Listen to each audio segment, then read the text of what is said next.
Assalamualaikum warahmatullahi wabarakatuh. Perkenalkan, saya Muhammad Nawal Nuradidayat dari kelas 12 MIPA 3 sebagai perwakilan kelompok 4 ingin menjelaskan tentang trilogi pembangunan.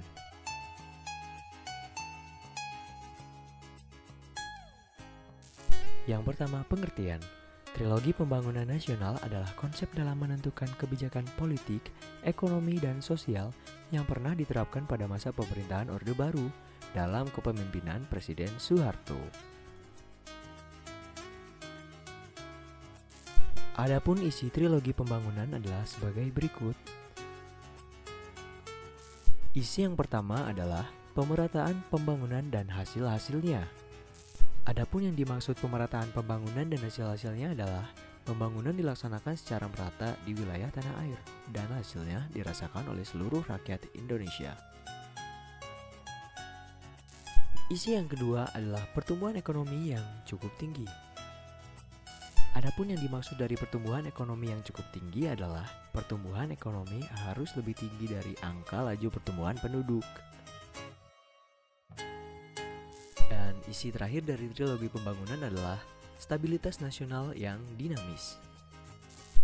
Adapun yang dimaksud dengan stabilitas nasional yang dinamis adalah kondisi kehidupan yang aman, tentram, tertib karena berlakunya aturan yang disepakati bersama.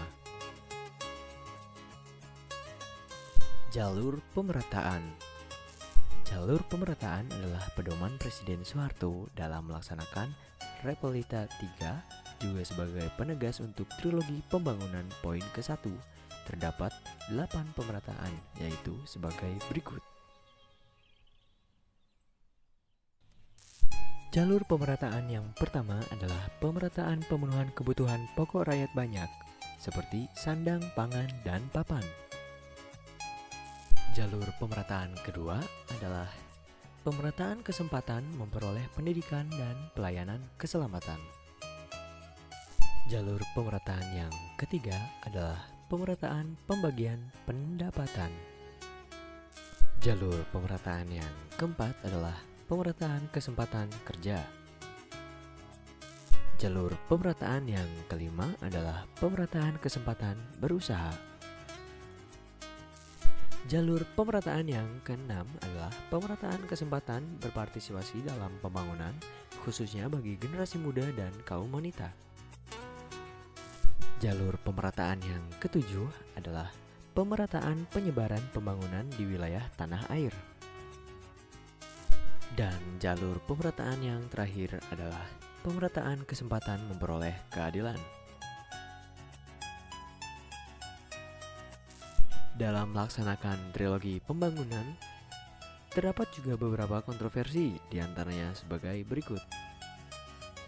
Kontroversi pertama adalah upaya dalam pelaksanaan stabilitas politik menghasilkan peraturan yang mengendalikan kebebasan pers dan aksi mahasiswa.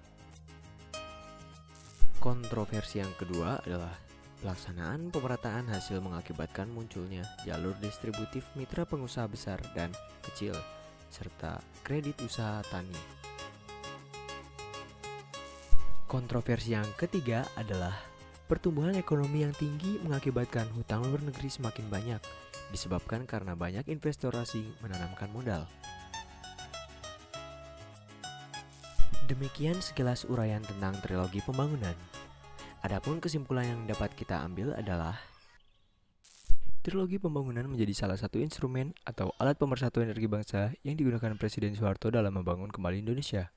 Trilogi pembangunan merupakan visi kedaulatan dan kemandirian ekonomi bangsa yang diletakkan dalam roadmap trilogi pembangunan. Sekian pembahasan yang telah saya sampaikan. Selebihnya mohon maaf. Wassalamualaikum warahmatullahi wabarakatuh.